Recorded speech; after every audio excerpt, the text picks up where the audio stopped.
Hello friends, welcome to my channel share market easy. दोस्तों, इस video में हम लोग डिस्कस करेंगे टाटा स्टील के बारे में। टाटा स्टील में हम लोग किस तरीके से अपने पोजीशन को बना सकते हैं, अगर हम लॉन्ग टर्म इन्वेस्टर हैं या शॉर्ट टर्म ट्रेडर हैं या फिर इंट्राडे में हम करते हैं। ये सारी चीज़ों को हम लोग यहाँ पे डिस्कस करेंगे। उससे पहले मैं आपको बता दूं कि अगर आपने चैनल शेयर मार्केट इजी को सब्सक्राइब नहीं किया है, पहली बार आ रहे हैं चैनल पे, तो चैनल को सब्सक्राइब कर दीजिए और बेल आइकन को दबा दीजिए ताकि कोई भी नया वीडियो आने से आप तक नोटिफिकेशन मिल सके। देखिए दोस्तों, शेयर मार्केट में अगर आप खुद से लर्न करेंगे तो ही आप पैसा अर्न करेंगे। अगर आप किसी भी तरीके के टिप प्रोवाइडर्स के चक्कर में रहेंगे या अगर इधर उधर से कहीं से नॉलेज लेके और फिर आप कोशिश करेंगे कि हम प्रॉफिट जनरेट कर पाएँ, तो नहीं कर सकते हैं। आपको कंप्लीट नॉलेज लेना चाहिए, लर्निंग करनी चाहिए, तो ही आप प्रॉफिट यहाँ पे जनरेट कर पाएंगे। तो अभी हम लोग शुरू करते हैं। यहाँ पे टाटा स्टील का सबसे पहले हम लोग फाइनेंशियल्स देख लेते हैं। टाटा स्टील का जो बहुत ही पुरानी कंपनी है, मेटल सेक्टर की ये कंपनी है और यहाँ पे देख सकते हैं आप, इसका मार्केट कैपिटलाइजेशन काफ़ी बड़ी है और डिविडेंड भी कंपनी ने दिया है 3.40% का। कंपनी की जो ग्रोथ एंड प्रॉफिटेबिलिटी है तो वो यहाँ पे कम हुई है। यहाँ पे रिवेन्यू टू प्रॉफिट कन्वर्जन भी यहाँ पे कम हुआ है, 4% नेट इनकम हुआ है। तो अभी जो मेटल सेक्टर है, मेटल का जो प्राइस है वर्ल्ड वाइड अभी वो गिरावट में है। तो वो जैसे ही वहाँ पे उठेगी, उसका एक पूरा साइकिल चलता है, 1 साल में 2 साल में कभी वो गिरावट में आती है, फिर वो ऊपर जाती है। तो वहाँ पे फिर इस कंपनी में आपको तेज़ी दिखेगी। कंपनी फंडामेंटली बिल्कुल स्ट्रॉन्ग है, इसमें कोई डाउट वाली बात नहीं है। तो यहाँ पे और भी हम देख लेते हैं रेवेन्यू एंड अर्निंग। तो रेवेन्यू एंड अर्निंग भी यहाँ पे, अर्निंग जो भी एस्टिमेशन इसने किया है तो अर्निंग यहाँ पे 2022 में अच्छी रही है। जो यहाँ पे आप देख सकते हैं कि जो एस्टिमेशन लगा है 2022 में, तो यहाँ पे ज़रूर गिरावट आपको दिखी है। ओके, डिविडेंड की अगर बात करें तो डिविडेंड यहाँ कंपनी ने दिया है 2022 में, अच्छा डिविडेंड दिया है 3.60% का। अगर फाइनेंशियल हेल्थ की बात करें, डेब्ट की बात करें, तो डेब्ट में कमी यहाँ पे लगातार कंपनी ने किया है 2019 से 20 में, और यहाँ पे रिड्यूस किया है, 21 में रिड्यूस किया है, फिर 22 में थोड़ा यहाँ पे बढ़ते हुए दिखा है। ठीक है, इसके अलावा अर्निंग्स की अगर बात करें तो लगातार यहाँ पे देखिए अर्निंग्स ठीक रही है, लेकिन क्वार्टर जो सेकेंड क्वार्टर और थर्ड क्वार्टर में स्पेशली यहाँ पे नेगेटिव, यहाँ पे अर्निंग नेगेटिव में गया है, लेकिन उसको क्वार्टर 4 में इसने कवर किया है। तो 2021 के कंपेयर में अगर 22 में देखिए तो यहाँ पे अर्निंग भी यहाँ पे कंपनी की कम रही है। रिवेन्यू की अगर बात करें तो रिवेन्यू लगातार यहाँ पे कॉन्स्टेंटली है और 2022 में यहाँ पे ग्रो किया है कॉन्स्टेंटली। ठीक है, यहाँ पे भी आप देख सकते हैं कि रिवेन्यू लगातार बढ़ा है 2015 से लेके लगातार यहाँ पे रिवेन्यू बढ़ा है। तो ये था फाइनेंशियल्स। इसके बाद से हम लोग कंपनी का जो टेक्निकल एनालिसिस करते हैं, यहाँ पे देखने की कोशिश करते हैं कि चार्ट पे किस तरीके से दिख रही है। तो सबसे पहले मैं आपको वीकली चार्ट दिखाना चाहता हूँ। तो वीकली में आप यहाँ पे देख सकते हैं कि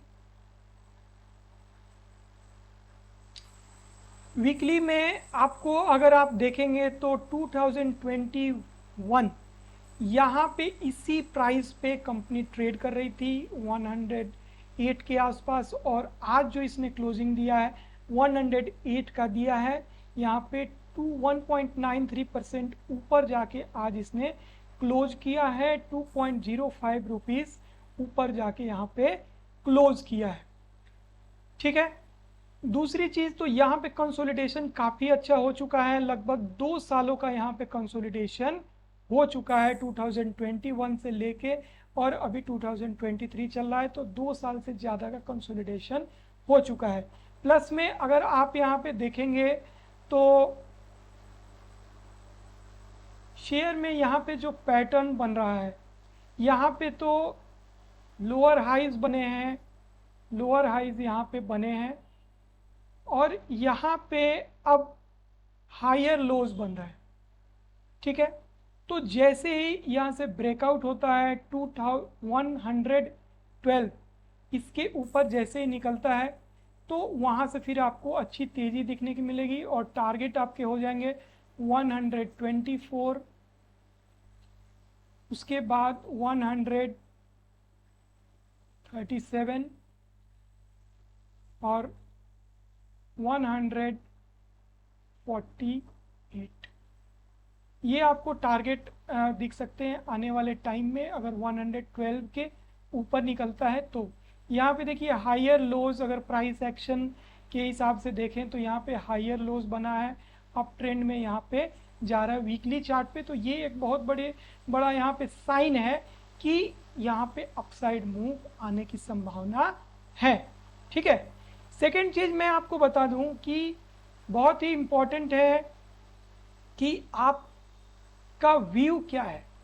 ठीक है, आपका यहाँ पे व्यू क्या है, ये बहुत ही इम्पोर्टेंट है। यानी कि आप एक लॉन्ग टर्म इन्वेस्टर्स हैं,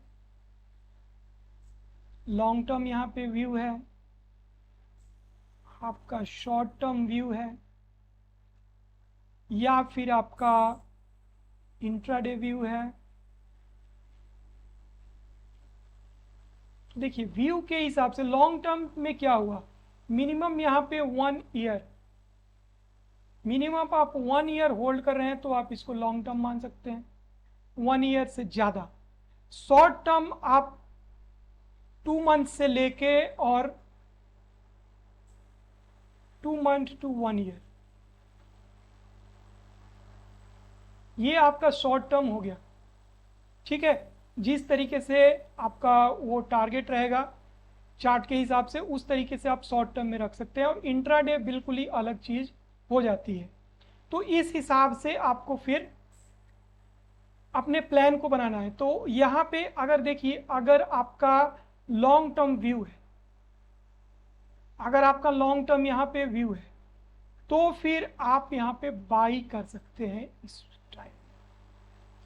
और बाई करने के बाद से जिस तरीके से आगे आगे शेयर मान लीजिए कि ऊपर की तरफ जा रहा है, या फिर अगर थोड़ा सा यहाँ पे अगर नीचे भी आ रहा है, तो दोनों में आप थोड़ा थोड़ा वहाँ पे एक्यूमुलेशन कर सकते हैं। क्योंकि जो टाटा स्टील है फंडामेंटली, यहाँ पे अगर फंडामेंटल्स की बात करें तो फंडामेंटल्स इसका क्या है, स्ट्रॉन्ग है। ठीक है, फंडामेंटल स्ट्रॉन्ग है। तो अगर आप लॉन्ग टर्म व्यू लेके चल रहे हैं तो उसमें आप बाई कर सकते हैं छोटे क्वांटिटी में, स्मॉल क्वांटिटी, स्मॉल क्वांटिटी। ठीक है, दूसरी बात एक और बता देता हूं कि अगर जैसे आपका जो पोर्टफोलियो है, आपका जो पोर्टफोलियो है, तो उसमें आपके सपोज कीजिए आपके पास 2 लाख रुपीज़ है, तो आप किसी भी, चाहे कोई शेयर, अगर मैं अभी बोल रहा हूं कि 1 ईयर में टाटा स्टील 100 से 200 चला जाए, या कोई और बोल रहा है, या आपका खुद का एनालिसिस बोल रहा है, फिर भी आपका जो कैपिटल है उसका आप 25% ही आप एक शेयर में इन्वेस्ट कीजिए, ज़्यादा से ज़्यादा। ठीक है, यानी पूरे कैपिटल को आपको डिवाइड करना है 8 पार्ट्स में। ठीक है, 25% भी नहीं, आप इसमें 25,000 इतना इन्वेस्ट कीजिए। तो 8 पार्ट्स में आप डिवाइड कर दीजिए अपने कैपिटल को, और आप अलग अलग शेयर्स में, 8 अलग अलग शेयर्स में आप पोजीशंस वहाँ पे बनाइए। ज़रूरी नहीं है कि हर शेयर में आप इक्वल कैपिटल वहाँ पे डालें, आप डिपेंड करता है कि कौन सा शेयर है, उसमें कितना रिस्क है, तो उसके हिसाब से कितना वो स्ट्रॉन्ग है। तो किसी में थोड़ा ज़्यादा भी डाल सकते हैं, किसी में थोड़ा कम भी आप डाल सकते हैं। ठीक है, तो ये चीज़ बताना बहुत ही इंपॉर्टेंट था, इसलिए मैंने आपको यहाँ पे बताया पोजीशन साइजिंग के बारे में। ठीक है, अभी हम देख लेते हैं कि अगर हम स्विंग ट्रेडर हैं, ये तो मैंने आपको बता दिया कि लॉन्ग टर्म अगर व्यू है तो definitely you go for by. अभी अगर हमारा शॉर्ट टर्म व्यू है, शॉर्ट टर्म व्यू है यानी कि हम होल्ड करना चाहते हैं इसको 2-3 महीने, 1 महीने, 2 महीने, 6 महीने, इस तरीके से, तो हमें बाई करना है कब? 112 के ऊपर। ठीक है, 112 के ऊपर बाई करना है। और फिर हमारा जो वहाँ पे स्टॉप लॉस रहेगा, तो स्टॉप लॉस आप रख सकते हैं, यहाँ पे मैं आपको सीधे ले सकता हूँ 15 मिनट्स के चार्ट पे। तो आपको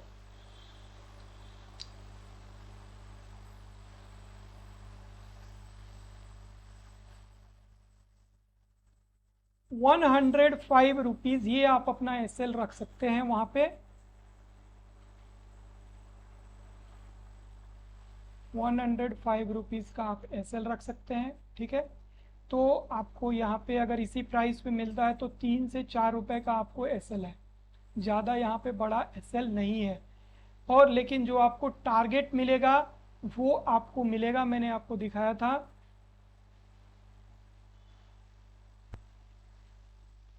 यहाँ पे जैसे ही 112 के ऊपर जब सस्टेन करने लगेगा, तो अगर आप 112 के ऊपर बाई करते हैं फिर भी आपको 105, ये आपको 105, 106 इधर आप एसएल अपना रख सकते हैं। ठीक है, तो इसके नीचे ही आपको एसएल अपना रखना होगा 104 के आसपास। तो फिर आपको टारगेट जो मिलेंगे वो आपको 125, और उसके ऊपर निकलता है, सस्टेन करता है तो 137 और 148। तो यहाँ पे टारगेट तो आपको मिल रहे हैं, अगर 12 से अगर देखा जाए तो आपको 8 और 5 ₹13 का आपको टारगेट मिल रहा है, फर्स्ट टारगेट। तो आपको ये एसएल मैंने बताया, तो एसएल आपको अगर 12 के ऊपर ले रहे हैं तो आपको 104 का अगर एसएल लगा रहे हैं तो आपको लगभग ₹8 का एसएल हो गया। तो 1:5 का 1:1.5 का यहाँ पे आपको रेशियो है, और उसके ऊपर निकलता है। इसको जब ब्रेक करता है तो फिर आपको सेकेंड और थर्ड टारगेट भी है। तो कहने का मतलब ये है कि जब भी आप स्विंग ट्रेडिंग कर रहे हैं, अगर आप स्विंग ट्रेडिंग कर रहे हैं तो वहाँ पे आपको स्टॉप लॉस मस्ट है। क्योंकि स्विंग ट्रेडिंग में आप बड़ा पैसा तभी जनरेट कर पाएंगे जबकि आप वहाँ पे कैपिटल को ज़्यादा रखेंगे। तो कैपिटल को जब आप ज़्यादा रखेंगे तो वहाँ पे जब अगर वो शेयर नीचे आ रहा है तो वहाँ पे आपका रिस्क भी बढ़ेगा। तो इसलिए वहाँ पे स्टॉप लॉस आपको मस्ट है। स्टॉप लॉस आप अपने हिसाब से डिसाइड कर सकते हैं। यहाँ पे मैंने आपको बता दिया कि 104 रुपये के आसपास यहाँ पे स्टॉप लॉस है। ठीक है, ये जो आपका यहाँ पे सपोर्ट बन रहा है,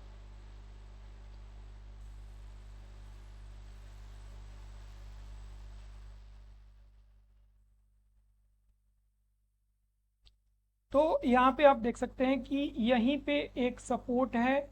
तो ये लगभग 104 से लेके 106 रुपए तक है। तो इसलिए मैंने आपको बताया कि सेफ आपका 104 रुपीज़ है स्टॉप लॉस। ठीक है, दूसरा इंडिकेशन आप यहाँ पे वॉल्यूम भी देख सकते हैं, काफ़ी यहाँ पे अच्छा वॉल्यूम, पीछे अगर देखें तो यहाँ पे वॉल्यूम भी बढ़ा हुआ है। प्लस में जो हमारा मूविंग एवरेज है, तो यहाँ पे मूविंग एवरेज के भी ऊपर अभी ट्रेड कर रहा है। 1 आवर का ये चार्ट है।